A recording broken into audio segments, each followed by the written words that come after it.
ओम शांति। 17 अक्टूबर 2025 आज की बाबा की मुरली से मुख्य बातें सुनेंगे। आज बाबा ने कहा, मीठे बच्चे, जैसे बाप भविष्य 21 जन्मों के लिए सुख देते हैं, वैसे आप बच्चे भी बाप के मददगार बनो। जैसे बाबा 21 जन्मों के लिए सुख दे रहे हैं, तो ऐसे ही बाबा कहते हैं आप बच्चे भी बाप के मददगार बनो, प्रीत बुद्धि बनो, दुख देने का कभी ख्याल भी ना आए। हमें बाप के साथ अपनी प्रीत रखनी है और हमारी बुद्धि में कभी भी किसी को दुख देने का ख्याल भी ना आए।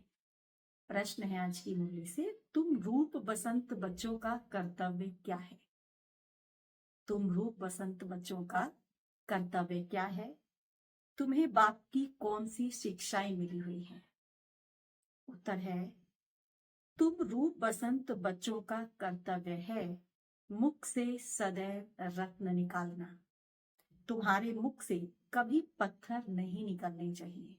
बाबा कहते कभी भी तुम्हारे मुख से पत्थर नहीं निकले, हमेशा ही रत्न निकले। सर्व बच्चों प्रति बाप की शिक्षा है कि बच्चे एक तो आपस में कभी एक दो को तंग नहीं करना, आपस में कभी भी एक दो को तंग नहीं करना, गुस्सा नहीं करना, ये आसुरी मनुष्यों का काम है।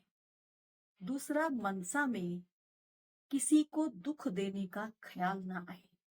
मनसा में कभी भी किसी को दुख देने का ख्याल ना आए। तीसरा, निंदा स्तुति मान अपमान सब कुछ सहन करना। निंदा स्तुति मान अपमान सब कुछ सहन करना। अगर कोई कुछ बोलता है तो शांत रहना। अगर कोई कुछ बोलता भी है तो हमें क्या करना है? हमें शांत रहना है।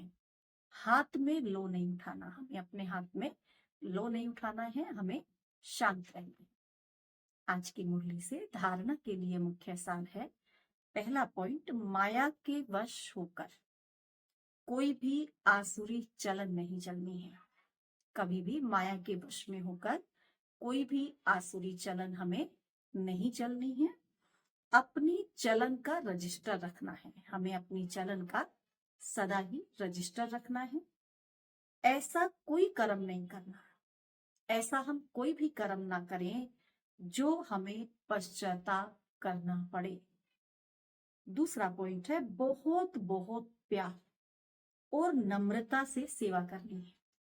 बहुत बहुत प्यार से और नम्रता से सेवा करनी है, मीठा बनना है। मुख से आसुरी बोल नहीं निकालने हैं, अपने मुख से कभी भी हमें आसुरी बोल नहीं निकालने। संग की बहुत बहुत संभाल करनी है, हमें अपने संग की भी संभाल करनी है। संग तारे कुसंग बोले, अच्छा संग हमें तार देता है और कुसंग हमें डुबो देता है, तो इसीलिए हमें अपने संग की भी बहुत संभाल रखनी है। श्रीमत पर चलते रहना है, सदा ही श्रीमत पर चलते रहना है। आज बाबा ने वरदान दिया है, संगठित रूप में एक रस स्थिति के अभ्यास द्वारा। संगठित रूप में एक रस स्थिति के अभ्यास द्वारा विजय का नगाड़ा बजाने वाले एवर रेडी भाव। संगठित रूप में एक रस स्थिति के अभ्यास द्वारा विजय का नगाड़ा बजाने वाले एवर रेडी भाव। विश्व में विजय का नगाड़ा तब बजेगा जब सभी के सब संकल्प एक संकल्प में समा जाएंगे। संगठित रूप में जब एक सेकंड में सभी एक रस स्थिति में स्थित हो जाए, तब कहेंगे एवर रेडी। एक सेकंड में एक मत, एक रस स्थिति और एक संकल्प में स्थित होने की ही निशानी अंगुली दिखाई है। जिस अंगुली से कलयुगी पर्वत उठ जाता, इसीलिए संगठित रूप में एक रस स्थिति बनाने का अभ्यास करो। संगठित रूप में एक रस स्थिति बनाने का अभ्यास करना है, तभी विश्व के अंदर शक्ति सेना का नाम बाला होगा, तभी शक्ति सेना का नाम बाला होगा। स्लोगन है, श्रेष्ठ पुरुषार्थ में थकावट आना। पुरुषार्थ में थकावट आना ये भी आलस्य की निशानी है, और वो भी इस समय, संगम के इस समय पर, जो कितना अमूल्य समय है, और ये जीवन कितना अनमोल जीवन है। एक एक श्वास, एक एक संकल्प, एक एक सेकंड कितना कीमती है, और इस समय पे आलस आना, तो इसको क्या कहेंगे? ये पुरुषार्थ में ढीला होना है। तो पुरुषार्थ में कभी हमें थकावट में नहीं आना, पुरुषार्थ में कभी ढीला नहीं होना, सदा ही श्रेष्ठ पुरुषार्थ करते रहना है। अगर श्रेष्ठ पुरुषार्थ हमारा नहीं है, हम ढीले हो रहे हैं, तो इसका मतलब हम में आलस है। अव्यक्त इशारे स्वयं और सर्व के प्रति मनसा द्वारा योग की शक्तियों का प्रयोग करो। आप अपनी आत्मिक दृष्टि से अपने संकल्पों को सिद्ध कर सकते हो। बाबा ने कहा, आप अपनी आत्मिक दृष्टि से अपने संकल्पों को सिद्ध कर सकते हो।